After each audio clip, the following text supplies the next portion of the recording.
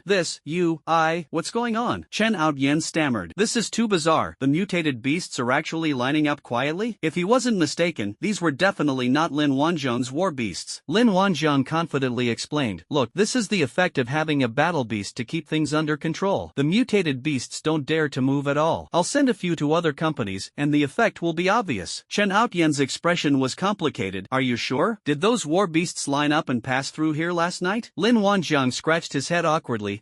There's nothing I can do. My aura here is too strong. Those little mutated beasts can only obediently line up and detour." Chen Outyan was speechless. Good heavens, the mystery of the strange queue of mutant beasts last night has finally been solved. After a long silence, Chen Outsai finally spoke. "All right, then send some war beasts to our 7th Regiment's defense zone to keep things in order and let the soldiers get a good rest." "No problem." Lin Wanzhong readily agreed. Clearly, the soldiers didn't get a good night's rest last night. Lin Wanzhong knew the number of war beasts better than anyone. They had all been selected by him. He had already selected several thousand, so one can imagine the number of mutated beasts he eliminated. His method of using yuan crystals to fish for beasts did indeed attract a large number of mutated beasts. The quantity is dozens of times that of usual. If others knew that he had deliberately attracted these mutated beasts, they would probably all come after him. "Has the excavation work on the mountain started yet?" Lin Wanzhong asked, changing the subject. "Yes, someone was sent up first thing this morning." "That's pretty fast." Lin Wanzhong praised sincerely. "Awakened beings are far more efficient than ordinary humans." After chatting for a few minutes, Chen Outyan left. Lin Wanzhong also symbolically sent some war beasts to the 7th Regiment's defense zone. In fact, all he had to do was give a single word to make those mutated beasts circle around the 7th Regiment's defense zone. Of course, he absolutely cannot say it out right now. Otherwise, you'll definitely get ganged up on. After Chen Outyan left, Lin Wanzhong was preparing to continue the assembly line operation. Unexpectedly, Chen Outyan returned. Lin Wanzhong almost couldn't keep up with the conversation. He quickly retrieved the yuan jing that had already been half emptied. "Hey, don't try that double cross, okay? I have a secret. Oh, by the way, I have some good news for you. I might get a promotion, and you'll probably be in charge of the 7th Regiment." Chen Outyan said as he turned around, then left again. This time, Lin Wanzhong waited until Chen Outyan was far away before continuing to direct traffic. If the 7th Regiment is to be handed over to him, then let him continue. Anyway, there's not much difference. It's pretty much the same as it is now. As for benefits, Yuan Jing has plenty of them, so what benefits could truly attract him? Surely he wouldn't let Chen's soldiers become Lin Wanzhong's soldiers, would he? There are still many people in the 7th Regiment who are loyal to the Chen family. Of course, some people may be captivated by his personal charm. For example, Lu Mu and Wen Weiliang. He felt that if he were to go solo, these two would definitely follow him, but he wasn't sure about the others yet. "It seems I need to find an opportunity to test the waters. Develop your own team so you can feel more confident using them when the time comes. Otherwise, the talents we cultivate will end up being used as tools by others, which would be a real loss. The more I think about it, the more I realize that I must find an opportunity to figure out who is truly on my side. Although he has no shortage of yuan crystals, he can't keep being taken advantage of." The 6th and 7th companies were the two companies to which he devoted the most effort. "Let's start with these 80-odd people." He made up his mind that he would start implementing the plan once he had collected enough Beast Legion members. Thus, the bizarre phenomenon phenomenon of mutated beasts lining up and passing by one, which had just paused, began to reappear in each regimental defense zone. However, the 7th Regiment's defense zone was unusually quiet this time. Soldiers from the Sioux family near the 7th Regiment called out in confusion, "Hey, your war beasts are so effective. Get us a few too." The soldiers of the 7th Regiment also showed expressions of surprise and uncertainty. Several lions and tigers stood majestically atop the earthen wall, exuding an imposing aura. The mutated beasts had already started to detour around the front of their defense zone long ago. As expected, Deputy Regiment Commander Lin is amazing. He's incredible. Seeing this, the soldiers of the 7th Regiment finally breathed a sigh of relief and began to take turns resting. Which soldier from another regiment wouldn't be envious? They didn't sleep a wink all night. Last night, one after another, the mutated beasts lined up in a strange row. As the saying goes, something unusual must be going on, and they firmly believed that the mutated beast would cause trouble at night. So no one dared to sleep. And now, having barely stopped, the strange phenomenon has started again. Everyone was so sleepy, their eyelids were practically drooping. If only their guild had war beasts guarding them, then they could finally get some sleep. But not now. Lin Wanjian's side is making quite good progress. After being attracted by bait for half a day and a whole night yesterday, many large mutated beasts came this morning. Of course, it's also possible that they were too far apart before. Whatever the reason, this morning was his time of great success. Lin Wanjian's mouth was practically crooked from smiling. In less than 3 hours, he had achieved the small goal of conquering all beasts. But seeing the endless stream of mutated beasts surging behind him, Lin Wanjian couldn't bear to drive them away directly. They've come all this way, don't they want to rely on me? There's no reason to just kick people out. So, in keeping with his hospitable principles, Lin Wanjian continued recruiting beastmen for another hour. He finally ended this assembly line-style recruitment process just before lunchtime. Just as Lin Wanjian was about to leave, he noticed a large tortoise slowly crawling towards him from a distance. The speed is about the same as a normal person walking. This giant tortoise was about the size of a small round table. It was the biggest tortoise Lin Wanjian had ever seen. It looks like a mutated Chinese pond turtle. Even more interestingly, it awakened 2 skills, absolute defense and summoning. He had previously faked having 2 skills, but this time he actually encountered a real person with 2 skills. The odds of winning the lottery are incredibly low, but he actually managed to hit the jackpot. Since they've come all this way, he should accept their gift. One should see things through to the end. Lin Wanjian emphasized that this was not because the other party had superior skills. Then, without blushing at all, he teleported over, picked up the turtle, and ran away. Absolute defense, skill copied successfully, immune to all attacks for 3 seconds, limited to once per day. Summon, skill copy successful. After the summoned object agrees, it can be summoned to your side. Group summoning is supported. Lin Wanjian's eyes lit up. Absolute defense. Is this the legendary 3-second real man? Lin Wanjian couldn't find a more suitable word then. From now on, Lin Wanjian will be invincible. Even if it only lasts for 3 seconds, he will still be invincible. In addition, this summon skill looks pretty powerful. It only requires the summoned object's consent. What's with that? What if the other party doesn't consent? Wouldn't the summoning fail? Then he can only summon his war beast? After carrying the tortoise to the low hill, Lin Wanjian immediately began the summoning experiment. The image of the fat man flashed through his mind, and he shouted, "Summon." A second later, a chubby figure suddenly appeared beside him. Who else could it be but the fat guy? Xiaobo was still completely bewildered. He looked around in disbelief for a long time and asked, "How did I get here? Could it be that I can teleport too?" Xiaobo felt as if he had become a genius. "Humph, I summoned you here." Lin Wanjian ruthlessly shattered his illusions. "You summoned it?" Xiaobo asked, his face full of suspicion. "Yes, what did you feel just now?" Lin Wanjian asked, extremely curious. This relates to his understanding and application of skills. "I felt like you called me, and I agreed without thinking much about it." Xiaobo recalled the situation just now. "That's it? Nothing else?" Lin Wanjian felt it was too simple and unreal. What else could it be? Of course, it might be a bit more mysterious than I'm describing. It's like you're taking me somewhere, and as long as I agree in my heart, we'll be there in no time. Xiaobo tried his best to describe that feeling. Unfortunately, his literary skills were too shallow, and he could only rely on quotation marks to make his expression convincing. Lin Wanjian fell into deep thought. It seems that summoning can only be used on familiar people, and the other party must have absolute trust in you. He tried to summon Shining, but after waiting for a long time, Shining did not appear. If Shining really comes, he'll probably start to question his existence, right? Lin Wanjian sighed inwardly, feeling a little regretful. In a hotel in the southern district, Shining was doing something indescribable with a female student when a strange feeling suddenly arose in his mind. Lin Wanjian said he would take him to a place, and it seemed that as long as he agreed, he could cross the spatial barrier to get there. Shining couldn't help but shudder. This feeling was inexplicable, and he instinctively resisted it. How could he possibly go anywhere with Lin Wanjian? He's spending the night with a girl girl. What exactly happened? Why did I have to think of Lin Wanjiang at this particular time? Shining stopped what he was doing and began to reflect on his life. Lin Wanjiang left him with too many unpleasant memories and physical pain. Even now, when I do those kinds of things, Lin Wanjiang's image involuntarily pops into my mind. Sigh, he must have some mental problems. Looks like I need to see a psychologist. Shining sighed, got up, dressed, and left. The female student was left looking completely bewildered and unsatisfied. Of course, Lin Wanjiang had no idea about Xinying's situation. If he knew, he would definitely summon Xinying 3 times a day. Let him go further and further down the path of questioning the meaning of life. Lin Wanjiang began trying to summon his battle beasts again. With a single thought, more than 200 war beasts appeared out of thin air around him. These are the war beasts left on the earthen walls. They actually summoned them all at once. Lin Wanjiang couldn't help but exclaim, "Holy crap!" Fatty was really shocked when Flying Tiger suddenly sat on him. I almost couldn't catch my breath. Thank goodness it was Flying Tiger. If it had been a rhinoceros, it probably would have even made him poop.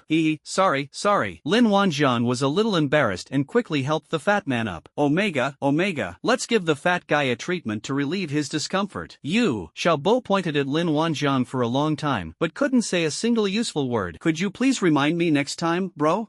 This was an accident. It's just testing a new skill. I'll be more careful next time. Lin Wanjiang patted the dust off Xiaobo. I'll teleport back first, then summon you all back, Lin Wanjiang said with great enthusiasm. The next second, he disappeared from the spot and returned to the earthen wall. This time, the fat guy refused to go with him. I guess they're afraid the tragedy will repeat itself. Alright, then Lin Wanjiang summoned his battle beast directly. The next second, the war beasts he had just summoned reappeared beside him. Then, he summoned Xiaobo. A second later, Xiaobo appeared, sat directly on the dog, and forcefully pushed the dog to the ground. Lin Wanjiang felt sorry for the dog for a second. He secretly vowed that he would never let this happen again. He has begun to master the art of summoning. In the distance, a soldier happened to witness the strange scene of the war beast disappearing and then reappearing. He rubbed his eyes, his face full of doubt. It's strange, isn't it true that not sleeping makes it easier to hallucinate? Lin Wanjiang experimented with the summoning skill time and time again, gradually becoming familiar with its operation. He really struck gold this time. Summon is simply a divine skill for beast tamers. It might not be of much use to other beast tamers, since they can only control a limited number of war beasts. Whether or not it is summoned seems to have little impact, but for him, it was on a completely different level. His main strength lies in the large number of war beasts. Imagine the scene where tens of thousands of war beasts would appear around him with just a casual summon.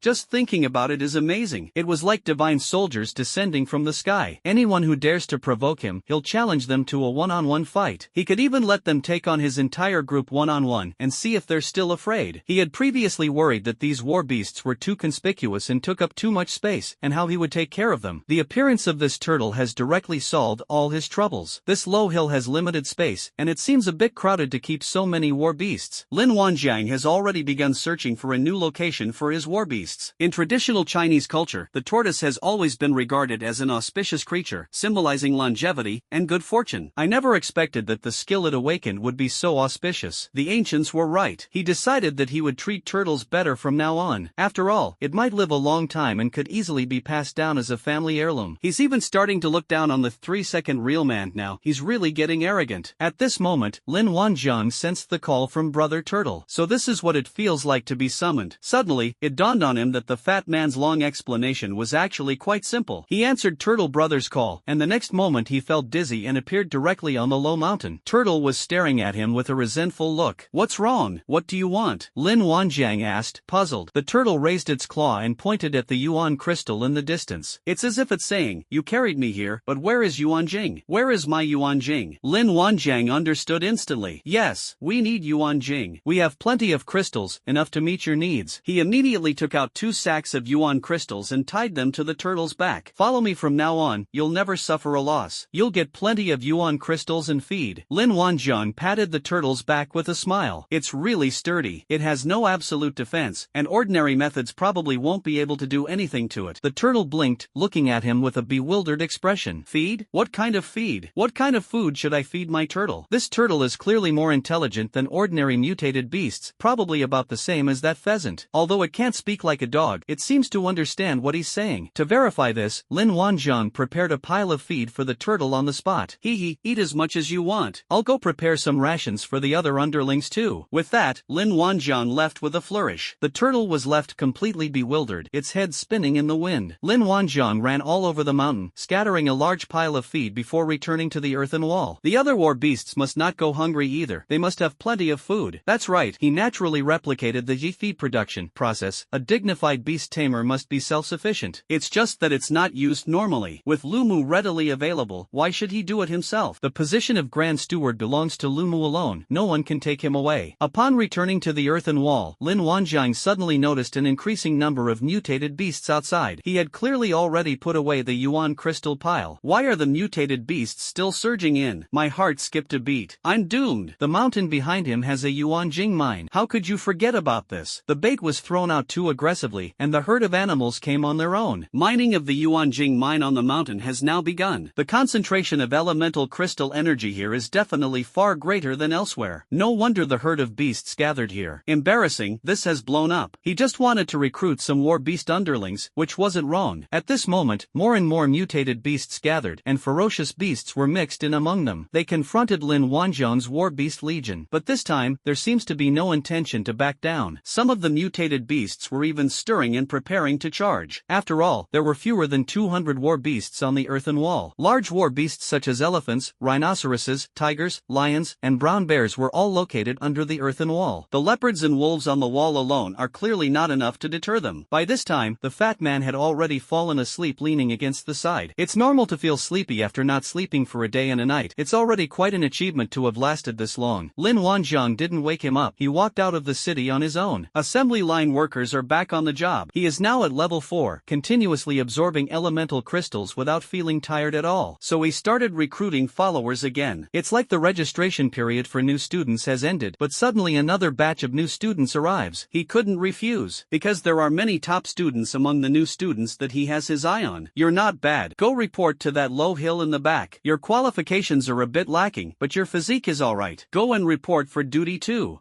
No. Go to the left. You shouldn't go there either. Turn right. Hey, come here, let me touch you. Not bad, Dwarf Mountain. You can report for duty now. Lin Wanzhong, working on the assembly line, was busy all afternoon. Soldiers from other regiments had assumed there was a lull in the beast horde and were planning to take turns resting. Not long after, another strange thing happened. A line of mutated beasts marched over in neat rows. Good heavens, can't we at least take a break? The soldiers' eyes were bloodshot, their eyelids felt as heavy as if they weighed down by 1,000 pounds, and they were almost dizzy. Some soldiers even couldn't help but doze off, wishing they could just lie down on the ground and take a nap. Their last act of defiance kept them propped up against the earthen wall, sometimes dozing off, sometimes being awakened by the sound of Yuanjing gunfire, and then they would start firing again. This job is inhuman. They strongly request a rotation. Lin Wanzhong was overjoyed, recruiting more than 5,000 war beast followers throughout the afternoon, including those from yesterday and this morning. There are now more than 17,000 war beasts. The second war beast legion is almost complete. He looked at the still densely packed horde of war beasts in the distance and sighed deeply. Sigh, hard-working folks are destined to work overtime. Looks like I won't be able to get a good night's sleep again tonight. The Lu, Su, and Xiao families each sent a full regiment to replace the soldiers who had been guarding the area for 2 days and 1 night. If they don't rotate shifts soon, the soldiers will probably collapse from exhaustion. However, the Chen family didn't have this problem. The soldiers of the 7th Regiment could take turns resting on their own. At this moment, Xiaobo finally woke up. The ground where he was lying was soaked with drool. Jiang, didn't you say you were going to wrap up? Why are you busy again? Xiaobo asked lazily, yawning. Lin Wanjiang ignored him. He has no idea about the hardships of working people. Lin Wanjiang stayed up all night, working tirelessly all night long. Just as dawn was breaking, he suddenly felt a bit dizzy and throbbing in his head. It seems he's been using mind control too much and his mental energy is being depleted. He needs a rest. This was the first time he had felt mentally exhausted. As for the mutated beasts that hadn't been captured yet, he couldn't be bothered with them. He already has more than 31,000 war beasts, exceeding his target. He placed the lions and tigers on the earthen wall to intimidate the surroundings, then leaned against the wall and closed his eyes to rest. But when he actually squinted, he always felt that something was wrong. Wait a minute, he's a level 4 awakened one. Even if you're mentally exhausted, your body shouldn't be this weak. Lin Wanjiang simply splashed water on his head and bit his tongue, trying to stay awake. He quickly looked towards the outside of the earthen wall. The mutated beast remained in place, but a small white fox leisurely walked out. When he stared at the little fox in front of the herd, he was stunned. That's a little fox with 3 tails, and its skill is called Hypnotic Dream. All of Lin Wanjiang's doubts were instantly resolved. No wonder he suddenly felt sleepy. It turns out this little fox was behind it all. Hypnotic Dream Induction also appears to be a mental skill. Even though his mental strength far surpassed that of ordinary people, people, he almost fell victim to it. This skill looks quite powerful. The next second, Lin Wanjiang suddenly disappeared and appeared next to the little fox. The little fox was clearly startled, its white fur standing on end. But the next moment, it trembled and was mentally controlled by Lin Wanjiang. Lin Wanjiang grabbed the little fox and began to tame it. The little fox is still not convinced? The last time he encountered someone who wouldn't submit was a dog. That guy was naturally unruly, but in the end, he still managed to make it obedient. It seems we'll have to win people over with virtue again this time. Interesting, hee hee. Comet Omega, Comet. A level 4 awakened master of 100 skills actually started beating up this little fox. Do you submit or not? You're not going to say anything, huh? That means you're not convinced. Are you convinced? Oh, the white fox screamed in agony. You're not speaking human language, so it seems you're still not convinced, Lin Wanjiang said, but his hands didn't stop moving. Oh, the white fox roared hysterically. Oh my god, looks like it's still not convinced. 10 minutes later, Lin Wanjiang finally succeeded in subduing the little white fox. The little white fox, bruised and battered, looked aggrieved and resentful.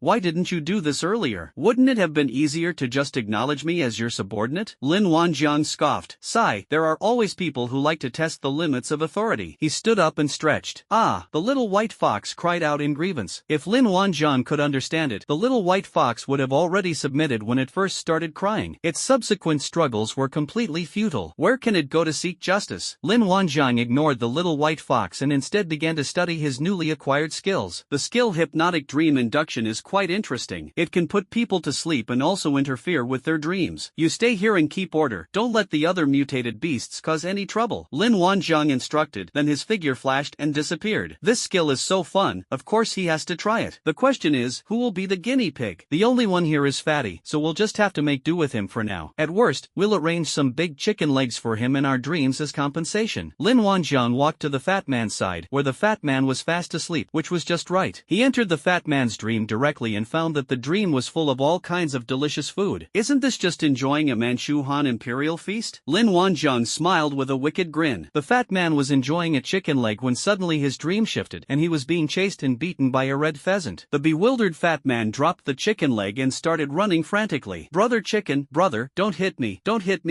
After being beaten up and left in a mess, the fat man immediately admitted defeat. I was wrong, brother chicken, I will never eat pheasant again. After all, he really couldn't beat that pheasant. What else can I do? I'll just stop playing PUBG. Lin Wanjiang almost burst out laughing. The pheasant must have left a deep psychological scar on the fat man. In the end, Lin Wanjiang withdrew from the dream. The fat man jolted awake. I'll never do it again.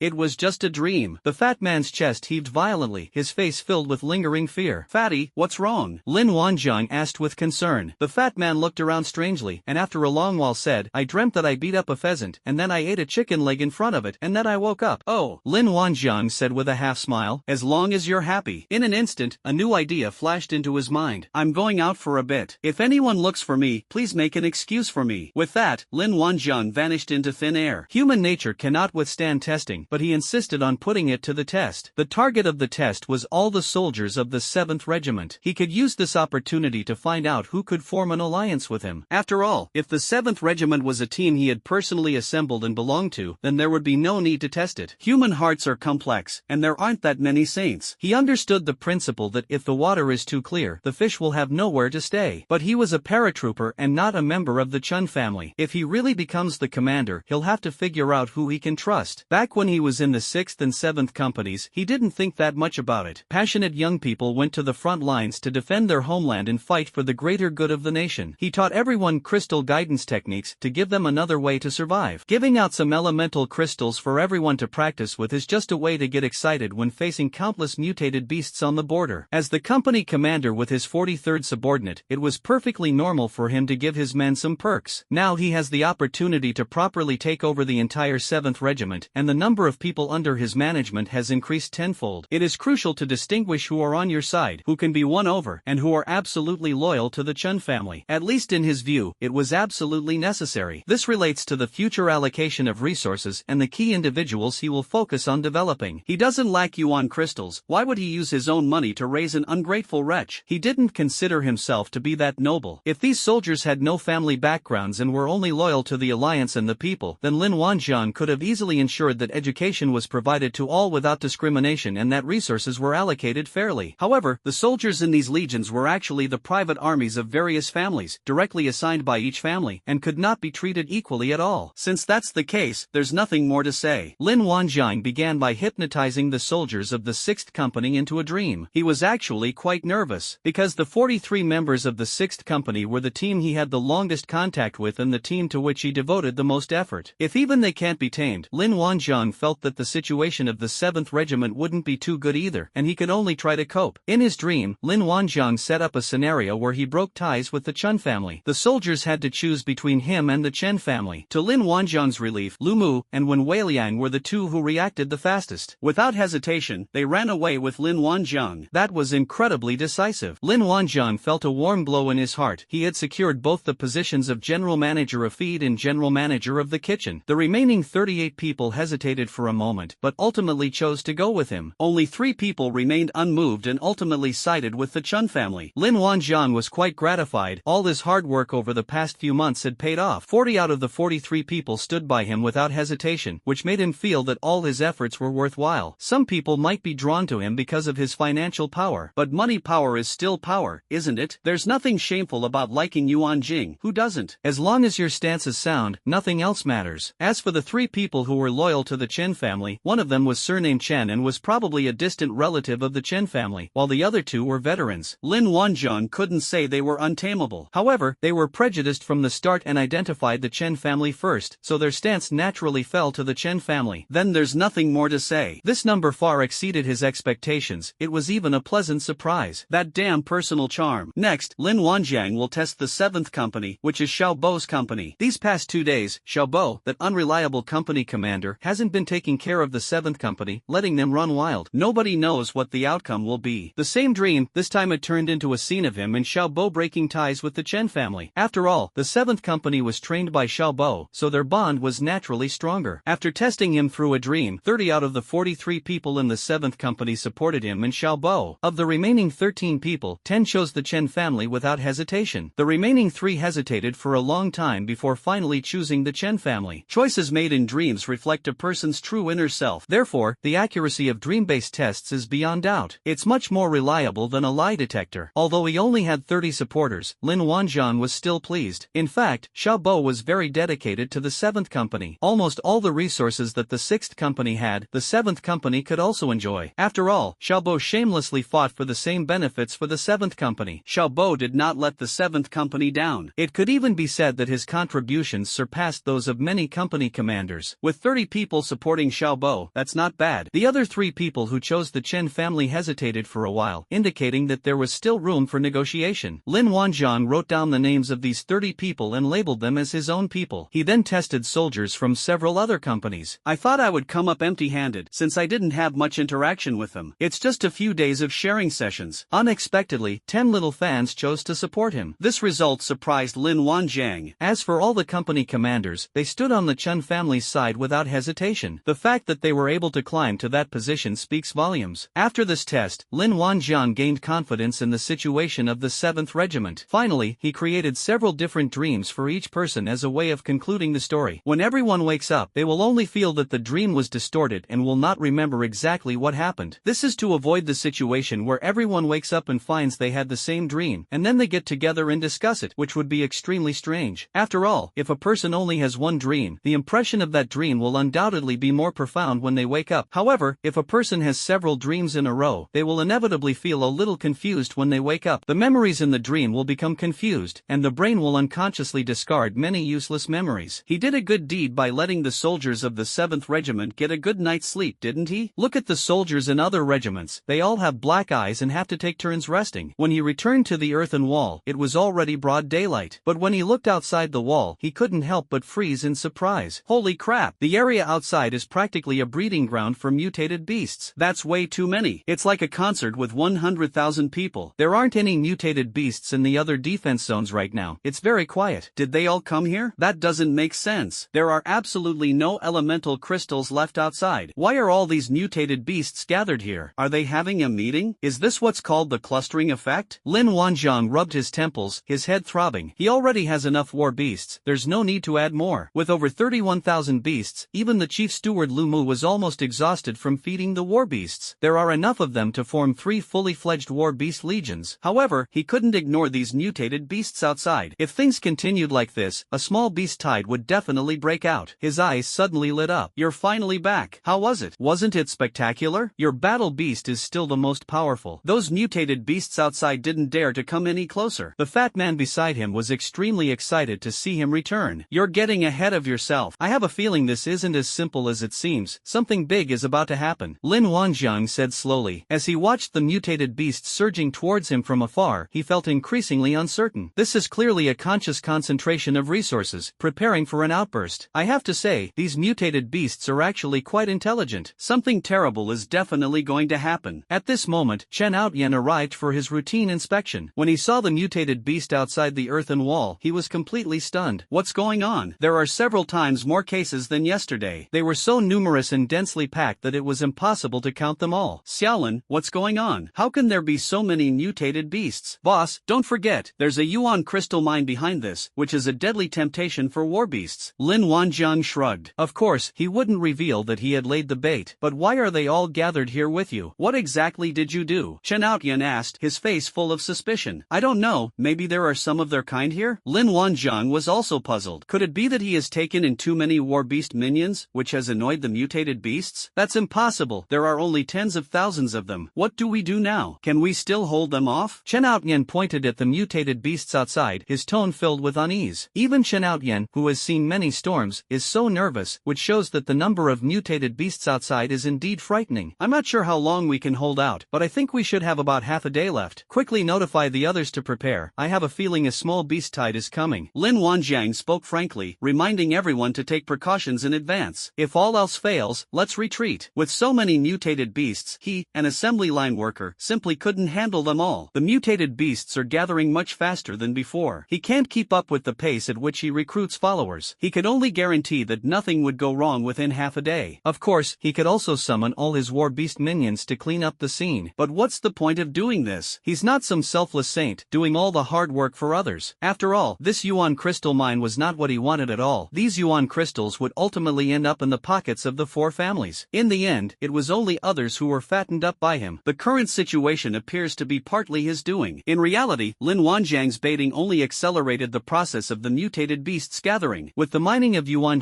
ore, even without his involvement, there was still a high probability that such a small beast tide would occur. This place is right next to the Lingxia mountain range. 6 or 7 kilometers away is a forbidden zone for humans, where mutated beasts are endless. Mining crystals along the border is inherently a high-risk, high-return project. The top leaders of the four families should have been mentally prepared. Lin Wanjiang could only buy these four families half a day of buffer time. At least this time the danger is visible, and there is enough time to avoid it. Their choices are entirely up to them. Chen Outyen came excitedly, but left worried. Lin Wanjiang once again personally took action, beginning to gather his war beast followers. If all the war beasts he wants are lined up and waiting for him, the speed will naturally be much faster. The problem is, there are other mutated beasts blocking the way, making it impossible to get in. Therefore, Lin Wanjiang still has to start clearing the way from the front, little by little. This time, he did not allow the mutated beasts to disperse to the two defensive zones. Instead, they were made to detour back to the mountains below the ridge. It's estimated that after these beasts go around in circles, they will come back on their own, and their numbers won't decrease much at all. It was approaching 11 a.m. Lin Wanjiang has already recruited more than 9,000 war beast minions. They assembled 4 full-strength war beast legions. He did feel somewhat mentally exhausted this time. After all, the continuous work had lasted too long, and hypnosis had been used to induce dreams multiple times. My mental energy is starting to deplete. That's all for today. Boxers believe in holding back 3/10 of their strength when throwing a punch. Lin Wanjiang climbed up the earthen wall, sat down against it, closed his eyes, and began to rest. Seeing that Lin Wanjiang was indeed a bit tired, Xiaobo didn't disturb him and focused on watching the movements outside the earthen wall. Under the scorching sun, the mutated beasts outside the earthen wall gradually became restless. Seeing this, Xiaobo couldn't sit still any longer. Joan, the mutated beast looks like it's about to move. What should we do? Lin Wanjiang glanced at the time. Chen Outyen hadn't sent any news yet. I guess they don't plan to withdraw. If they were going to withdraw, they would have notified us already. It seems that none of the four families want to give up this good territory. This is a setup for a head-on confrontation. No reinforcements have arrived. Are they trying to hold off this small beast tide with only 4.5 regiments? Aren't you afraid of dying? As soon as he teleported to the low mountain, he immediately gave orders to the war beasts. War is about to break out outside. Do you have any relatives or brothers here? If so, tell them to retreat immediately. Roars of beasts echoed from from the low hill. The beasts outside the earthen wall began to panic, and then about 20% of the mutated beasts slowly retreated. To be honest, the war beasts Lin Wanjiang chose still have some appeal here. He actually has his own underlings. Don't underestimate these 2%. Tens of thousands of mutated beasts suddenly disappeared outside the earthen wall. Lin Wanjiang didn't care about the rest. He had already done his best to reduce the pressure on the four families. Since they are unwilling to back down, then let's prepare for a fight. He could only guarantee that he would take action, but he couldn't guarantee that he would go all out. Oh my god. Moreover, it remains to be seen whether the mutated beasts will launch a direct attack from him. Lin Wanjiang returned to the earthen wall and went directly to the 7th Regiment's defense zone. Chen Outyan isn't here. He's probably in a meeting. Brothers, have you all received the message? Level 1 alert. A small-scale beast tide is coming soon. Everyone looked serious, clearly having received instructions from Chen Outyan. There are hundreds of thousands of mutated beasts ahead. My defense zone will be the first to bear the brunt. We need some people to come with me to the front line to defend it. Who is willing to step forward? Let me state this first. It's very dangerous. You could die at any moment. It's entirely voluntary. I'm not kidding. Lin Wanjiang said with utmost seriousness. As soon as he finished speaking, 80 people rushed out of the crowd without hesitation. These were the 80 people who passed the dream trial. After a while, more than 40 people stepped forward. These are clearly hot-blooded young people, the kind who aren't afraid of death. It wasn't that they particularly supported Lin Wanjiang, but rather that they were willing to step forward when it came to a matter of great importance. Lin Wanjiang had a good impression of this kind of person, regardless of their stance, because they had guts. He nodded in satisfaction. The number of people was more than expected. Alright, you 123 people, carry your portable elemental crystal cannons. Follow me. The remaining men will be led by company-level officers, and will be prepared to adapt to any situation and await Commander Chen's orders. Lin Wanjiang left those words behind and quickly departed with his men. Chen Outyan has been keeping an eye on the entire 7th Regiment for the past 2 days. After all, he is still the regimental commander. That's why Lin Wanjiang could confidently go to the front lines to recruit war beast followers. With Lu Mu and Wen Weiliang assisting in command and management, everything in the 6th Company was in good order. Their artillery fire was accurate, and there was no issue of anyone being disobedient. Overall, number 4-3 was the most easygoing. Lin Wanjiang had a very relaxed attitude and simply let them do whatever they wanted. After all, the people under your command also need to grow. Moreover, he had previously intercepted most of the mutated beasts, so the 7th Regiment was treated relatively well and the pressure wasn't too great. A tense atmosphere permeated the mine. Along the way, Lin Wanjiang saw soldiers standing ready for battle. The usual relaxed atmosphere was gone, and the atmosphere felt unusually tense. He could also see that the number of people in all directions had increased significantly, which must have been reinforcements that had arrived in the morning. When Lin Wanjiang arrived at his defense zone with his men, Chen Outyan was already waiting there. He glanced at the soldiers behind Lin Wanjiang, then said to Chen Xing seriously, "They all advocate fighting, so you should be under the most pressure. I've already applied. The Shao family has a defense regiment that will focus on protecting your area. Don't worry, Commander Chen, as long as we're still here, we won't lose the position." Lin Wanjiang said firmly. Indeed, with him there, this position would not be easily lost. Referring to the area he was responsible for, the situation in other areas was unknown. The roars of beasts were deafening just now. They're probably about to launch an attack. Get ready as soon as possible. The Shao family's auxiliary defense force should be in place within half an hour. Remember, if you can hold on, call for backup immediately. There's nothing shameful about it. Chen Outyan solemnly instructed. Yes, I understand. I've transferred 123 men from the 7th Regiment's defense zone, so the pressure will be considerable. Lin Wanjiang nodded. The 6th Regiment is on its way and should be arriving soon. Don't worry about the 7th Regiment. Chen Outyan waved his hand. Alright, get ready. Remember, if you can't hold on, call for help immediately. We have to hold this wave. Chen Outyan gave the instructions one last time, like an old father, before leaving. He also needs to command the 7th Regiment and the soon-to-be-launched 6th Regiment. It is evident that Chen Outyan highly values Lin Wanjiang and directly secured a support regiment for him. Choose your fighting positions and get ready to fight. Lin Wanjiang called out to the 123 people behind him. When the 123 people saw the densely packed mutated beasts outside the earthen wall, they were all stunned. Good heavens, so all the mutated beasts have gathered here. That's way too much. They suddenly felt as insignificant as a lone boat, helplessly battered by the raging storm. Calm down, you idiots. Haven't you ever seen a mutated beast before? Get the cannons set up. Lin Wanjiang's words carried a spiritual force that helped everyone calm down. The group finally came to their senses and hurriedly looked for suitable fighting positions. Deputy Regiment Commander Lin just said he could die at any moment, and now they really believe it. It's not an exaggeration at all. Lin Wanjiang distributed yuan crystals to everyone, 2 sachets axe to each person. Aim at the center line in a cone shape and fire. Scatter them to both sides. Lin Wanjiang began making arrangements. My battle beast can conjure armor. I'll conjure one for each of you, so don't back down later. He had the pangolin condense a transparent and lightweight suit of armor for everyone. Everyone touched their armor and exclaimed in amazement. Deputy Regiment Commander Lin's battle beast actually has such awesome skills. My brother is really amazing. The war elephant and the giant rhinoceros made their first appearance, standing firmly outside the earthen wall, like two insurmountable iron walls. A fiery red pheasant stands atop the war elephant's head, looking every bit the big brother, proud and imposing. However, the bulging little cloth bag it was carrying somewhat disrupted the overall aesthetic. 20 brown bears lined up on both sides, their fierce eyes fixed on the herd of beasts ahead. The wind lion, fire lion, flying tiger, and thunder tiger each stood guard on one of the 4 high platforms atop the earthen wall, gazing proudly into the distance. The other tigers and lions were sent by Lin Wanjiang to keep order for the 7th Regiment. The dog rode on the back of the flying tiger, its eyes fixed on the herd of beasts, its eyes slightly narrowed, looking every bit the strategist. Hundreds of warwolves lined up in a row on the earthen wall, baring their gleaming white teeth, exuding a murderous aura. There were also more than 10 leopards mixed in. 2 eagles circled in the sky, while a golden eagle stood on the highest point, poised to strike. Lin Wanjiang's formation was well arranged, and the mutated beasts in the distance seemed to be somewhat confused by this formation. Although there weren't many war beasts in Lin Wanjiang's defense zone, the sense of oppression they gave off was no less than that of a regiment. Lu Mu and Wen Weiliang, each of you select 9 men with good horsemanship to form 2 mobile artillery units. The 20 cattle and horses under the city wall are now in your care. Lin Wanjiang gave the order. Their eyes lit up, and they immediately replied, yes. Immediately, the 2 of them began selecting people as quickly as the wind. Soon, 18 people were selected and left with great enthusiasm. Lu Mu selected 9 skilled riders and equipped them with war horses. After all, legend has it that the Lu family is not afraid of difficulties, and being skilled in archery and horsemanship is their basic skill. When Weiliang then selected 10 riders with slightly inferior riding skills and paired them with war oxen. Riding a bull is slower and easier to control. Whether it's a cow or a horse, this is progress. The ox and horse artillery unit has been officially established. As for the accuracy of shooting while moving, let's leave that aside for now and focus on momentum. If you can't shoot accurately, then practice hard. Yuanjing resources are absolutely guaranteed. The biggest weakness of the Yuanjing cannon is its mobility, and Lin Wanjiang has made up for that this time. Of course, that doesn't mean there aren't vehicle-mounted crystal cannons, but nothing compares to the convenience of war beasts. War beasts can be self-sufficient. You have to apply for a license for a Yuanjing car. It's incredibly troublesome. Besides, riding a war beast makes you a cavalryman, which can be operated by a single person. Its flexibility far surpasses that of a vehicle-mounted crystal cannon. The soldiers of the ox and horse squad were incredibly excited and couldn't wait to fire a shot. Everyone else could only watch with envy. Alright, stop acting like you've never seen anything like this before. You did well this time. I'll get each of you one later. Lin Wanjiang reassured everyone. Commander Lin, really? A soldier asked excitedly. I'm a beast tamer. I can control lions and tigers. What are a few cattle and horses? Focus on preparing for battle. Lin Wanjiang patted the other person on the shoulder. Yes, the other person was so excited they couldn't speak. The soldiers were incredibly excited at the thought of being able to ride horses in the future. 2 legs become 4 legs. That feels absolutely amazing. As for the wild boars and lynxes, they can serve as logistical support for now. They're not needed in this situation. He's all ready. The war beasts didn't seem to be planning to charge yet. He can't keep putting on airs all the time. He himself feels mentally exhausted. Pheasant, tell the war beasts, I don't care what you do to us, just go around us. If you try to fight us, I'll open fire. Lin Wanjiang shouted to Pheasant. The pheasant's head was covered in black lines. It's a pheasant. Can other species understand it by calling out twice? However, it still let out a sharp cry, as a warning to the other beasts. As for whether you can understand it or not, never mind, they probably wouldn't understand anyway, and the herd didn't react. See / winky face / drag away. The pheasant gave Lin Wanjiang a resentful look. It was as if it were saying, look at you, you've embarrassed me. If warnings don't work, then open fire. Prepare the Yuan crystal cannons. Aim at the open space 3 meters in front of the beast horde and concentrate your fire. Ready, 3, 2, 1, fire. They've already shown off their muscles, at least give them some face, right? What kind of person would remain indifferent? He must let these mutated beasts hear the noise. Chirp, chirp, chirp. Hundreds of whooshing sounds rang out in unison. Boom, boom, boom. Then came a series of explosions. The horde of beasts immediately stirred, with the mutated beasts in the front row involuntarily retreating, creating an instant chaotic and crowded scene. However, this round of concentrated fire did not cause any casualties among the mutated beasts. If Lu Rong saw this, he would definitely be very satisfied. One round of concentrated fire from from his artillery platoon could take down at least one wild boar. As the cannon fire rang out from Lin Wanzhong's side, the soldiers in the defense zone surrounding the mine tensed up. That's quite a commotion. It looks like a small beast tide is coming. Everyone stared intently ahead, ready to fight with all their might. Many officers issued various orders. Looking at the war beasts in the distance, Lin Wanzhong really wanted to roar like Zhang Fei. Why do we neither fight nor retreat? Just as he was about to unleash the Yuan crystal cannon again, a roar suddenly came from the horde of beasts. Immediately, the herd began to move. However, only about a few thousand war beasts were mobilized this time. They gradually accelerated and then quickly rushed towards Lin Wanzhong's defense zone. Lin Wanzhong raised an eyebrow, wondering who exactly is the real king and queen here. Fatty, you go and command the artillery company. Ignore the ones charging at us. Focus your fire on the stationary mutated beasts in the back. He began to mobilize his war beasts. Without any hesitation, the fat man immediately ordered the Yuanjing cannons to fire 3 rounds simultaneously. Boom, boom, boom. The dense barrage of artillery fire landed precisely on the distant horde of beasts, instantly sending hundreds of mutated beasts flying and clearing a space. The Yuanjing cannon relentlessly bombarded the motionless mutated beasts. The mutated beasts that were attacked were probably completely bewildered. The pots and pans didn't move at all, so why are they being attacked? Is it wrong not to move? You ignore the mutated beasts charging at us, and instead come to bombard us. What kind of behavior is that? Many of the dying mutated beasts had blank expressions on their faces. The herd began to disperse to both sides, because they discovered that the Yuanjing cannon only hit the middle area. While Lin Wanzhong's side was engulfed in deafening artillery fire, the soldiers of the other regiments waited for a long time, but still did not see any mutated beasts appear. That's the defensive position of the Chen family's beast tamers. The Chen family's beast tamer is truly amazing. He single-handedly held off an army of thousands. At that moment, Chen Outyen was on the phone. Damn it, why hasn't the Shao family's reinforcements arrived yet? We've already opened fire at the front. Commander Chen, don't worry, they should be here within half an hour. Let your beast tamers hold out for a while, a middle-aged man said politely on the other end of the phone. Chen Outyen was furious. You said half an hour when the meeting started, and it's still half an hour now? Everyone else from the other regiments has arrived, but the Shao family's auxiliary defense regiment is nowhere to be seen? Give me a definite answer. Is this auxiliary defense regiment even coming? There are hundreds of thousands of mutated beasts ahead, and someone could die at any moment. Chen Outyen practically roared the last sentence. All the reinforcements from all the regiments have arrived. The Shao family is the closest, but they are nowhere to be seen. It is obvious that the other side is stalling for time. Is this a sign that they're not planning to continue playing? Commander Chen, please don't get agitated. I'll urge them on for you. Your beast tamer's battle beasts are of good quality. They can definitely hold out for a while, the middle-aged man said calmly. Chen Outyen understood the meaning behind it. Seeing that Lin Wanzhong had a large number of war beasts, this group wanted to take the opportunity to weaken them. He was so angry that he clenched his teeth. Is it really necessary to be so calculating when it's only a little over 200 war beasts? If they really use this opportunity to strike at Lin Wanzhong, they'll probably have to set off fireworks to celebrate. Lin Wanzhong's talent for beast taming is evident to all, completely overturning the traditional understanding of beast tamers. In less than an hour, they subdued more than 100 war beasts, and the quality of the beasts was quite good. Although the families didn't say it out loud, they were all on edge. This is the reality of cooperation and competition among families. We can cooperate and achieve a win-win situation, but if you win too much, I won't allow it. You're running too fast, and I can't stand it, so I have to give you a hand. It cannot be denied that some people like Lin Wanzhong, but there are also many people who do not allow such a freakish person to live too well. They're not family, yet they live such good lives that it makes people jealous. This is the current situation of various families. Fine, my men will handle it themselves. Chen Ao angrily hung up the phone. He finally saw through these people's true colors. 6th Regiment, hold your ground. 7th Regiment, all of you, come with me to support Deputy Regiment Commander Lin. Hurry, Chen Outyen decisively ordered, leading his men to rush towards Lin Wanzhong's direction. You have to protect your own soldiers. However, the mutated beasts began to consciously dodge to the sides. As thousands of mutated beasts approached, the war elephant suddenly stood upright and then stomped its feet heavily. Skill, trample. A loud, muffled boom rang out. An invisible seismic wave rippled outwards, and the earth seemed to tremble. The charging mutated beast was shaken and fell to the ground in a fan shape. The mutated beasts in the front row exploded on the spot and disappeared completely. None of the mutated beasts within 100 meters in front of the war elephant survived. The mutated beasts further away, though not dead, were also unable to stand up. The power of trampling is truly terrifying. The last few mutated beasts that charged forward were knocked down but not seriously injured. They struggled to their feet and continued to charge forward relentlessly. It seems they have no concept of fear at all. However, the number of these mutated beasts has dwindled to less than 500. With a single trample, the war elephant reduced the charging mutated beasts by nearly 80%. Of course, those who collapsed and couldn't get up also count as casualties. Lin Wan tossed several sacks of elemental crystals onto the war elephant's back so it could absorb them to unleash its skills. With less than 500 left, Lin Wanzhong did not send the war elephants out to kick again, but instead let the other brothers warm up.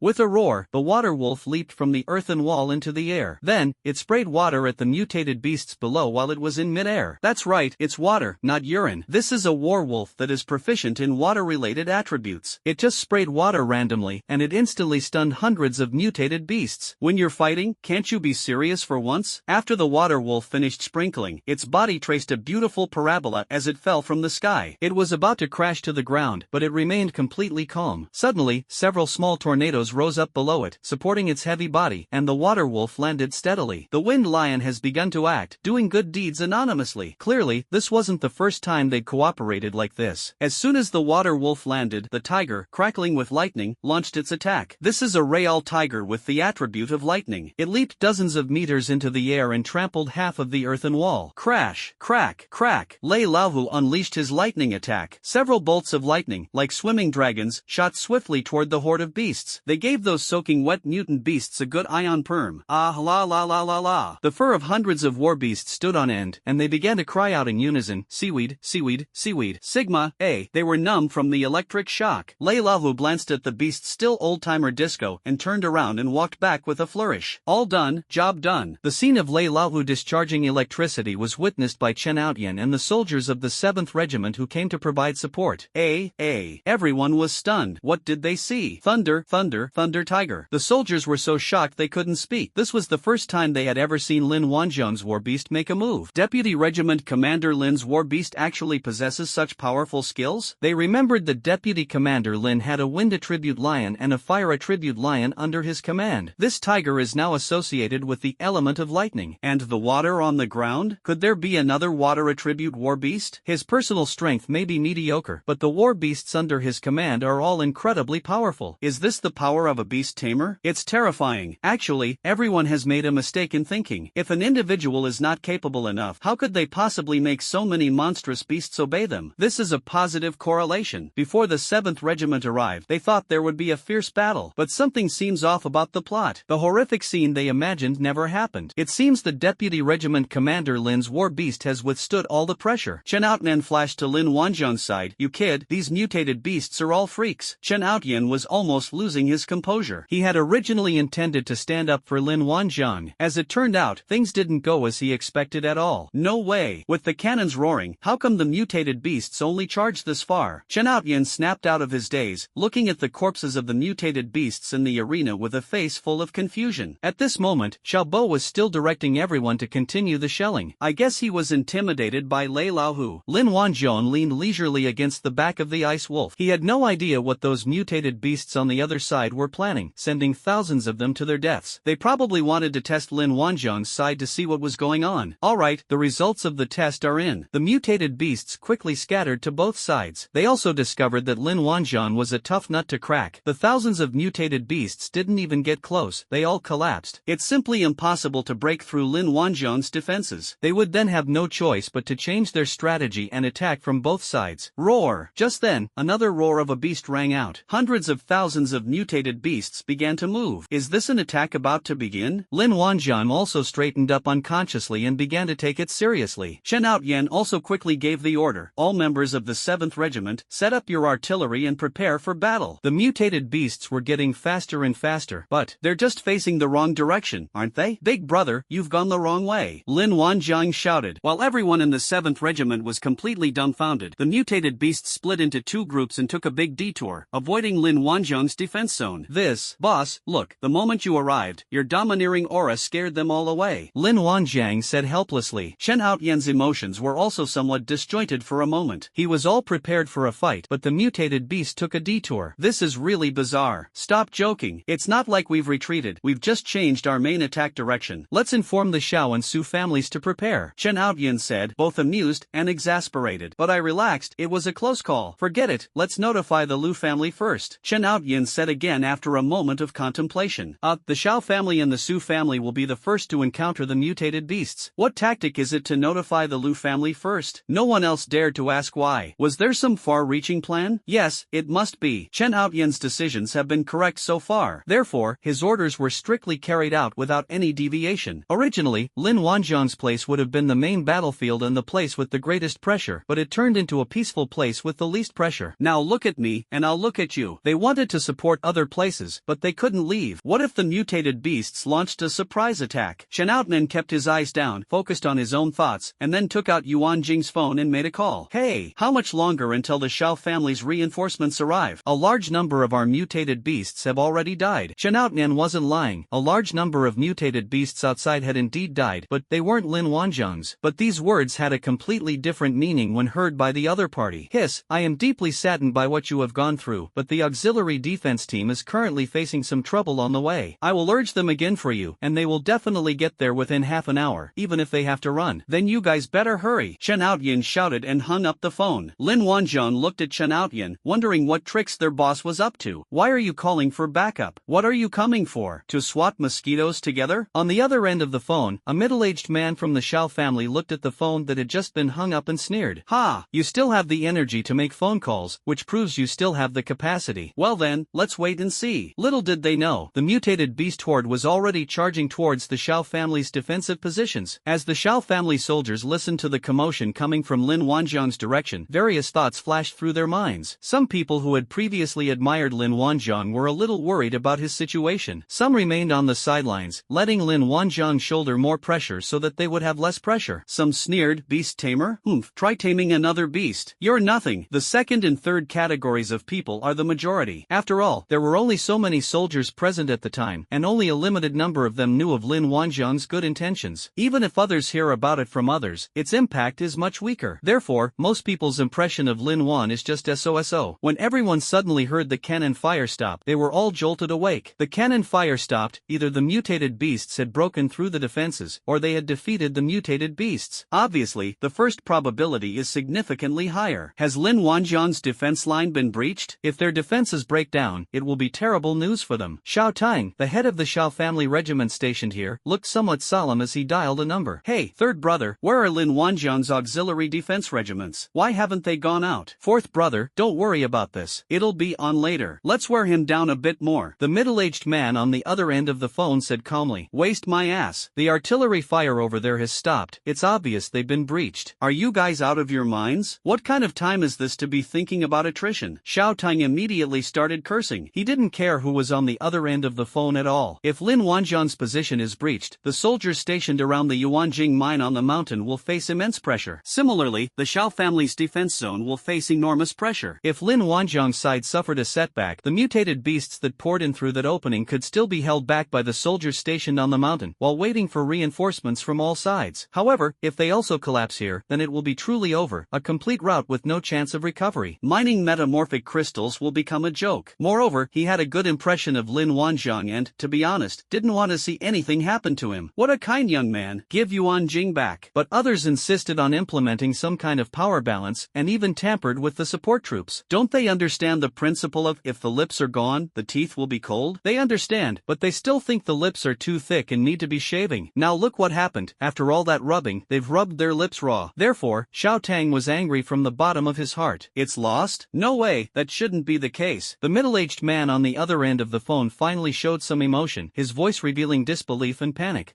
Damn it. Shao Tang crushed Yu Enjing's phone. The middle-aged man on the other end of the phone hurriedly dialed another number. You guys can go now, but be quick, something's probably happened over there. Alright, third master, how's that beast tamer kid doing? I don't know, you go quickly, don't cause any trouble. The middle-aged man urged before hanging up the phone. The middle-aged man paced back and forth in the room, feeling somewhat agitated. He is Shao Cohen, the third master of the Shao family, and also the third son of the current head of the Shao family. How could it have fallen so quickly? Wasn't it said that kid's mutated beast was extraordinary? Just as the Shao family members were lost in thought, tens of thousands of mutated beasts swarmed in. The mutated beasts are coming. Prepare to fight, someone shouted. Looking at the countless mutated beasts, Shao Tang, despite his dissatisfaction with others, had to seriously deal with the crisis before him. Keep firing the Yuan crystal cannons. Fire towards the center of the beast horde. Shao Tang shouted, beginning to direct the battle. Boom boom boom. The Yuanjing cannon in the Shao family's defense zone roared. When Shao Cohen, the third master of the Shao family, heard the commotion from the Shao Shao family's side, he became even more restless. That was the commotion coming from their Shao family's defense zone. Have we really gone too far? Shao Koen shouted, cursing. Guard company, come with me to check the north side of the mountain. He has to clean up his own mess. The Yuan Jing war must not be lost. On Zhao's defense zone, this time the mutated beasts did not dodge or retreat as they had when they were in Lin Wanzhong's defense zone. The Yuanjing cannon exploded amidst the beast horde, and the flying blood and bits of flesh seemed to further inflame the ferocity of the mutated beasts. The mutated beast horde increased its speed slightly. At the same time, their positions were also spread out to reduce the threat posed by the Yuanjing cannon. Mutant beasts are not completely mindless. Having fought against humans for a long time, they have developed simple ways to deal with weapons of mass destruction like the Yuanjing cannon. The Shao family's Yuanjing cannons continued to roar, but the effect was not as great as before. Compared to the amount of elemental crystals consumed, the loss of mutated beasts had almost no impact on the battle. Soon, the mutated beasts at the front had reached within 10 to 20 meters of the earthen wall. They are about to engage in close combat with the Shao family soldiers. The pressure was put on everyone in the Shao family. In the Shao family's defense zone, while the Shao family was fiercely counterattacking, one side of the earthen wall suddenly collapsed, causing dozens of soldiers on that side to lose their footing and fall forward. A mutated beast proficient in earth element has made its move. This sudden turn of events caught the Shao family soldiers completely off guard. Only then did they realize that the skills awakened by mutated beasts were not all trash. It's perfectly normal for a company that wins by sheer size to also produce some mutant beasts with good skills. When people encounter a lot of trashy mutant beasts, they easily get the wrong idea that mutant beasts are stupid and only know how to charge forward. But don't forget, they also have skills. The mutated beast, proficient in earth element, quietly struck the human, and the blow was fatal. How did he do it? Dozens of soldiers who fell off the earthen wall were completely stunned. The situation changes rapidly. If someone falls off the earthen wall at this moment, there will only be one outcome. Before they could even react, they had already perished at the feet of the mutated beast. The Shao family's defense zone was directly breached. Dozens of fast-moving mutated beasts have already rushed into the earthen wall. However, the Shao family was a regular force after all, and their response was also very swift. The Shao family member who had awakened an earth attribute skill immediately plugged the gap again. The dozens of mutated beasts that rushed in were also wiped out by concentrated fire. Xiaotang also began to use his water skills to slow down the mutated beast's movement. The Yuanjing cannon in the Shao family's defense zone has never stopped firing. The pressure of facing tens of thousands of mutated beasts charging recklessly is unimaginable. Although there are more than 3,000 people in Xiaozhou's defense zone, the difference in numbers between the two sides is too great. This battle is bound to be fierce. Casualties have already occurred, and the casualty figures are still rising. About 3 minutes later, the Shao family's auxiliary defense team arrived and were also terrified when they saw the scene. However, they did not stop but continued to head towards the defense zone on the north side of the mountain. Fourth Master, why are there so many mutated beasts? The commander of the auxiliary defense regiment shouted, his eyes wide. Xiao Tang glanced at the other person and said coldly, if you had gone to support Lin Wanzhong earlier, there wouldn't be so many people here. With the north in disarray, the mutated beasts will surely come running here. The commander of the auxiliary defense regiment was somewhat embarrassed. Fourth Master, I was just following orders. Alright, hurry up and block up the entrance on the north side. Xiao Tang was too lazy to argue with the other party about this pointless matter, and spoke quickly. The head of the auxiliary defense regiment led his men toward where Lin Wanzhong and his group were. A few minutes later, the head of the auxiliary defense regiment arrived at Lin Wanzhong's defense zone with his men. Everyone was confused. Had they gone to the wrong place? They looked around, wondering if they had gone the wrong way. Chen Aoyan and Lin Wanzhong were chatting idly over there. What about the mutated beasts? Wasn't it said the city was lost? Oh, there are mutated beasts, rows of mutated beasts lined up on the earthen wall. But that's Lin Wanzhong's war beast. The head of the auxiliary defense regiment was completely distraught. He stormed over to Chen Aoyan and demanded, Commander Chen, what's going on here? Where are the mutated beasts? Chen Aoyan glanced at the other person, thinking to himself that he hadn't even lost his temper yet, but this guy had already started to challenge him. They didn't show up when things were going well, but now that things have quieted down, they've suddenly appeared? The support was so timely. What mutated beast? We naturally drove it away. Chen Aoyan said indifferently. Drive them away? What kind of international joke are you talking about? The other defense zones are currently engaged in fierce fighting. The commander of the auxiliary defense regiment's tone unconsciously rose a few decibels. Look for yourself. The body is still outside. Chen Aoyan didn't bother to explain. Since the other party has gone this far, saving face is no longer important. You're about to betray me, and I'm still talking to you nicely? I haven't beaten you up only because we still have to cooperate. The head of the auxiliary defense regiment looked out over the earthen wall. There were thousands of mutated beast corpses scattered all over the ground, some of them still able to move. This explains everything directly. To say there was no battle is an exaggeration. There were indeed signs of a battle outside. But if we're talking about actual combat, it seems a bit like child's play. Did the mutated beasts leave behind thousands of casualties and then detour to attack from other places? This doesn't make sense. Mutant beasts continued to gather in the distance. However, they didn't get close to this area and went around it directly. The head of the Auxiliary Defense Regiment felt as if he had been pounced on by a dog. It's safe here. Why would we need his support? Upon hearing what Third Master said, he genuinely thought there had been a huge uproar here, which made him a little nervous. If this place really falls, his Auxiliary Defense Regiment will also be held responsible. But now that he sees everyone here safe and sound, he should be happy. So why can't he feel happy? At this moment, Lin Wanzhong called out, "When Wei Liang, call a few men and drag over some good quality mutated beasts. Roast some beast legs to reward the brothers in the defense regiment." Then when Wei Liang really did lead the bull and horse squad there, the commander of the Auxiliary Defense Regiment was completely dumbfounded. "Are you guys about to have some barbecue? How about I get you some beer?" Winky face, but he doesn't have time to eat skewers with these people right now. Sha, no. It seems that Fourth Master's situation is now very precarious. Since there is no danger here as he had imagined, his best course of action now is to go and support Xiao Tang. Thinking of this, the commander of the Auxiliary Defense Regiment said, "Commander Chen, since there's nothing else here, I'll go and support other places." "Hey, don't rush off. Have some barbecue before you go. Look, even the mutated beasts don't dare to come," Lin Wanzhong said, trying to persuade him to stay. The regimental commander's face darkened, and he ignored Chen Outyan and Lin Wanzhong, hurriedly leading his men back. On his way back, he ran into Xiao Kuan, who was leading a group of people. "How is it, Lu Zi? What's the situation over there? Why did you come back? Is it too late to hold out?" Third Master asked anxiously. Seeing Lu Zi's expression, his heart sank to the bottom. "It's over. We've really lost." The commander of the Auxiliary Defense Regiment opened his mouth but didn't know how to describe it. He thought that it would be better to let Third Master take a look for himself. "Third Master, you should take a look at the situation over there yourself. I can't explain it clearly in a few words. I'd better go and support Fourth Master first." "Alright, you go and support Lao Si first. There's a lot of pressure there, so make sure nothing goes wrong there too," Xiao Kuan instructed. Lu Zi, the commander of the Auxiliary Defense Regiment, left in a hurry without saying anything else. Xiao Kuan and his guard company cautiously approached Lin Wanzhong's defense zone. He did not see the scene of mutant beasts running rampant that he had imagined. What he saw was several people riding oxen and horses, dragging mutated beasts. "There are deer, wild boars, roe deer. What are you doing?" Even though he was completely bewildered, he realized one thing: this place had not fallen. Otherwise, how could these people be so relaxed? Something's fishy about this. He looked around and finally spotted Chen Outyan. He quickly led his men over at a jog. "Chen Outyan, didn't you lose your position? How come you're still perfectly fine?" Xiao Kuan asked in a questioning tone as soon as he arrived. "Lost? Who told you we lost? Are you hoping we'll lose?" Chen Outyan's words were icy, showing no kindness to the other party. "You?" Xiao Kuan was speechless for a moment.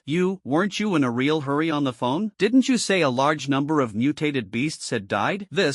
You. Xiao Kuan was so angry that he couldn't even speak properly. It seems Chen Outyan tricked him over the phone. "A large number of them died, that's right," Chen Outyan said calmly. "You're talking nonsense. What are those things on the city wall?" Xiao Kuan was furious, abandoning all pretense of composure. "The wolves and leopards stood in neat rows on the city wall. Where does it look like a large number of people have died? They lie without even thinking. See for yourself." Chen Outyan pointed to the outside of the earthen wall. He was now completely calm, and even felt a faint sense of pleasure. It was as if the roles of the two had been reversed during their phone call not long ago. It feels so good to see someone else looking so angry and frustrated. Xiao Kuan was speechless, stunned by the scene outside the earthen wall. Only then did he realize that Chen Outyan was telling the truth. They didn't say that a large number of Lin Wanzhong's war beasts died. In the end, it turned out that I had just made up my own wild imagination. Seeing the peaceful scene outside the earthen wall, Xiao Kuan felt a surge of blood rushing to his head. "I suspect my high blood pressure is acting up. I feel a bit dizzy." This damn sense of disappointment. It's infuriating. "What despicable means did you use to drive the mutated beasts into the Xiao family's defense zone?" Xiao Kuan asked through gritted teeth. At this moment, he was in a very bad mood, probably going through menopause, and his words unconsciously became a bit harsh. "Hey, Xiao Laozhen, you've gone too far. What do you mean we used some despicable means?" Chen Outyan couldn't stand it when the other party tried to smear him. "Then tell me, why are there no mutated beasts here? They've all run off to the Xiao family's defense zone." Xiao Kuan pointed outside, his hand trembling. At this moment, Xiao Bo, who was standing to the side, couldn't stand the old man's attitude and retorted, "If your eyes are bad, then wear a pair of reading glasses." Clearly, some of them went to the Su family's defense zone. Although strictly speaking, Xiao Tang is Xiao Bo's cousin. cousin. But does that matter? Xiaobo doesn't even know him, so he can still argue with him even if he doesn't like him. What kind of attitude is that from the start? It made it seem like they were destined to be completely wiped out here. Xiao Koan was furious, but he was too lazy to argue with the fat man. No matter what methods you used, I can put this matter aside for now. You must go and assist in the defense of the Xiao family's territory right now, or you will be held responsible if anything happens. Xiao Koan's words were full of command and threat. They seemed certain that the mutated beast's bizarre behavior was related to them. And you know what? It really is related. But Lin Wanjiang drove away the mutated beast with his own strength, so why blame him? He's not afraid at all. Xiao Koan's attitude is very disgusting. People usually try to catch adulterers in the act, but this guy just spews excrement at the top of his lungs. If you want help, you should make a show of it. If you can't even swallow your pride, why would you beg for a measly favor? Chen Outyan's face darkened. I said, Xiao Laosan, did you come here drunk fake alcohol? When did it become your place to give orders to my Qin family? If your Xiao family can't hold out, then you go and help them in person. If that doesn't work, call your family. What are you babbling to me about? I can't leave here. What if the mutated beast turns around and attacks again? Are you going to take responsibility? Chen Outyan's words were sharp and merciless, and he decisively refused. At this point, both sides have already broken off relations, so any pretense would be hypocritical. Was Chen Outyan wrong? The situation he described could indeed occur. If the mutated beast were to launch a surprise attack from the opposite direction, and there was no one to defend them, then they would indeed be finished. In fact, when Xiao Koan delayed the support team's arrival, he should have anticipated that the Chen family would not be friendly to them in the future. Chen Outyan is now taking revenge on him, and he is powerless to do anything about it. So what if they explicitly refuse to support the Xiao family's army? If anger can trigger a second awakening, Xiao Koan would probably have awakened on the spot. But nobody here indulges him. He's the third master of the Xiao family. What does that have to do with the Chen family? And what does it have to do with Lin Wanjiang? What does this have to do with Xiaobo? Oh well, there is some connection, they're practically family. Xiao Koan then realized that his words had indeed been somewhat inappropriate. He had gotten carried away. We should be patient for now, but it would be strange not to get agitated when faced with something so bizarre. It's absolutely impossible for him to lower himself to beg for help now. The other party definitely won't agree, and if he opens his mouth, he'll likely face even more ridicule. Asking for help is out of the question, but you still have to say the polite things.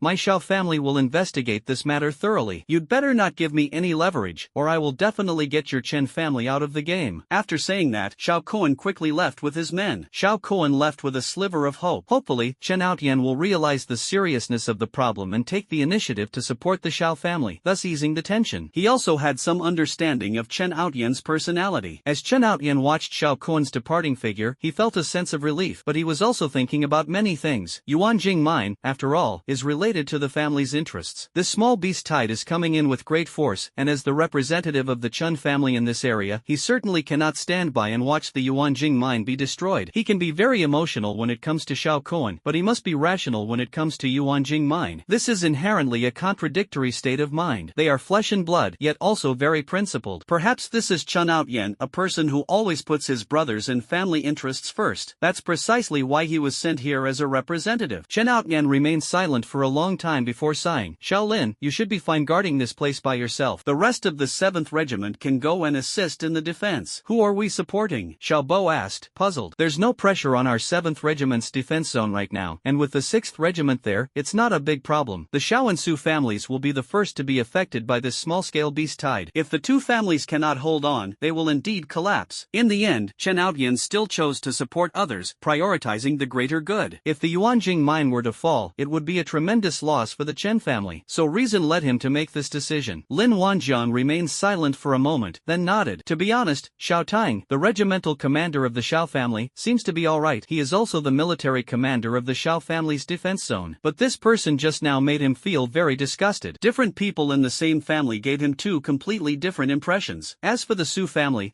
it would be a miracle if they had any goodwill towards them. The thought of having to go and support them made Lin Wanjiang feel that the world was a bit ironic. This time, he did it out of respect for Chen Outyan. Of course, Chen Outyan still had the final say in the 7th Regiment. I should be fine here for now. Let's leave 80 men behind, with Xiaobo leading mobile support just in case. Lin Wanjiang spoke calmly. Chen Outyan nodded, finding it quite reasonable. Who wants to stay? Chen Outyan asked the members of the 7th Regiment. As a result, everyone in the group stood up. Well, this situation is a bit awkward. Everyone wants to stay. This place is relatively safe, after all. Isn't it better to stay in a safe place? Lin Wanjiang coughed and said, said, since you guys are so enthusiastic, I'll just pick 80 people at random. In the end, Lin Wanjiang directly selected 80 people, and the others had no choice but to follow Chen Outyan. Lin Wanjiang looked at everyone and asked, besides the ox and horse team, who among you knows how to ride? No one said a word. That means no. Lin Wanjiang rubbed his temples. Training cavalry was no simple matter. Many of the soldiers came from ordinary families. He never came into contact with war horses on a regular basis, so he didn't know how to ride a horse. This won't do. This era requires you to be highly mobile. You all must learn to ride. Lin Wanjiang directly assigned tasks to everyone. The fact that Lu Mu and Wen Weiliang formed the ox and horse squad just now was perhaps a spur-of-the-moment decision by Lin Wanjiang. So his decision to have everyone learn horsemanship now is a long-term consideration, because he suddenly felt that forming a war beast cavalry might be a better option. We can't have him flying in the sky while the brothers run and chase after him in the middle of battle. I must learn to ride. That will make me look good. Mobility is still quite important in this era. They can't fly or teleport at will like I can. On the battlefield, they had even fewer means of survival. If you know how to ride, you'll be more mobile, and at the very least, you can run fast in a crisis. It can guarantee me a slightly better chance of survival. This is also the fundamental reason why Lin Wanjiang wanted everyone to learn horsemanship. For legs are always faster than two legs. As for combat strength, Lin Wanjiang felt that was the simplest thing. These people are pretty good at using the Yuanjing cannons. At worst, we can just use them as mobile artillery. That sounds pretty awesome. Furthermore, there are many options for battle beasts. He has so many war beasts to choose from in his war beast army. These are not problems. As long as their riding skills improve, everything will be fine. Lin Wanjiang looked around at everyone. If you can't ride a horse, start by riding an ox, like Wen Weiliang and the others. No problem, right? No problem, the crowd shouted in unison. Riding a cow should be easier than riding a horse, and many people rode cows when they were young. Besides, Wen Weiliang and the others are riding them just fine. Therefore, everyone was full of confidence. Lin Wan nodded in satisfaction. He glanced sideways at the war beasts in the arena, only to realize that there were no bulls left. Oh, I've already taken a shower, and you're telling me I've started my period? At this moment, Lin Wanjiang saw the wild boar nearby, and a brilliant idea flashed into his mind. A dog's enhanced brain always shines with a glimmer of wisdom. Wild boar would work too, right? Since it's all practice anyway, what difference does it make whether you ride a bull or a pig? Let's replace them with something else later. Okay, it's decided then. Anyway, there are plenty of wild boars. There were more than 40 before, and quite a few were left this time. There are more than 70 wild boars inside the earthen wall, enough for 60 people. Lin Wanjiang coughed lightly. Ahem.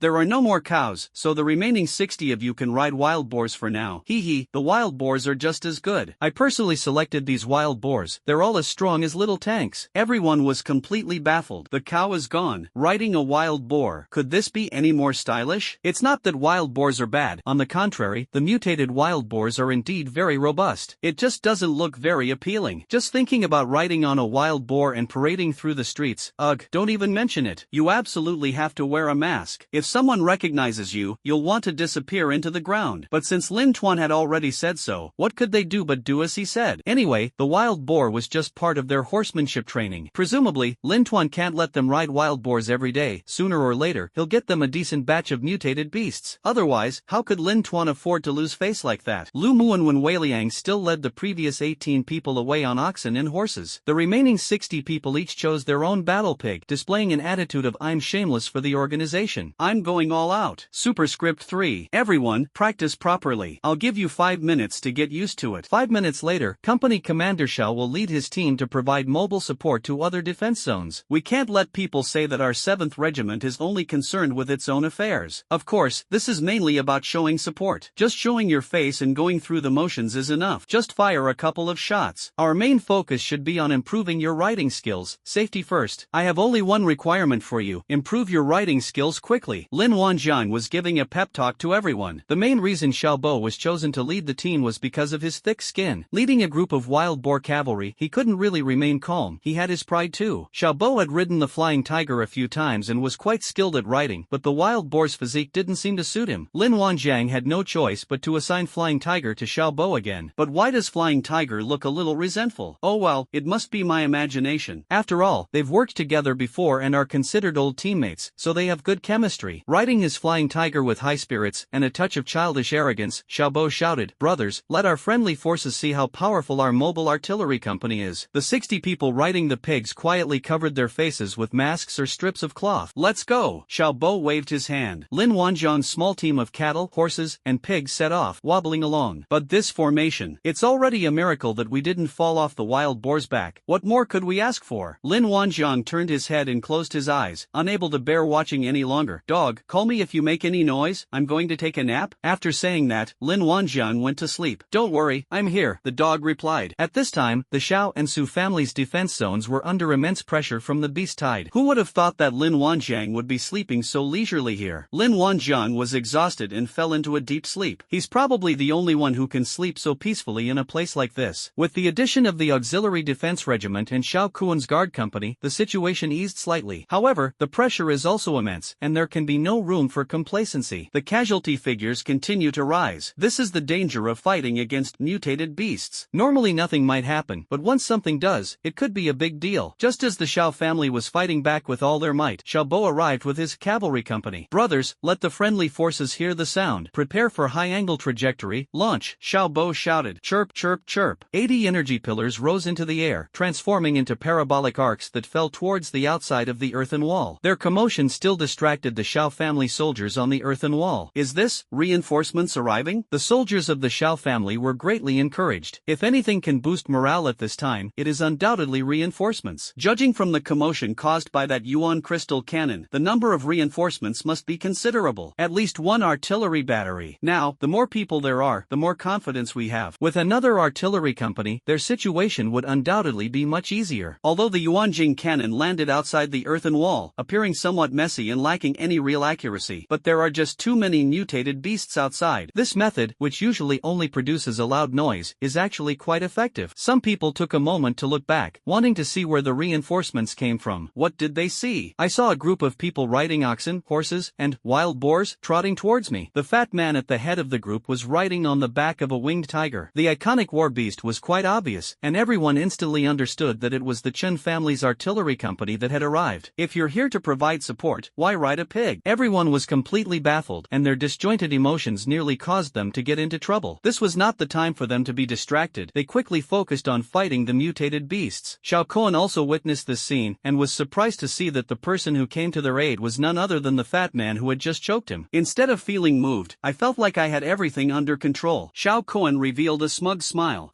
It seems that Chen Outyan is indeed considering the bigger picture. His understanding of human nature has never been wrong. Here we go. Our darling has come to our aid. Then he watched as the fat man and his men rode on pigs, trotting all the way over. They fired another round of elemental crystal cannons while moving. The movements were fluid and graceful, extremely elegant. Then it vanished in a cloud of dust. Xiao Kuan's smile froze as a flock of crows flew overhead.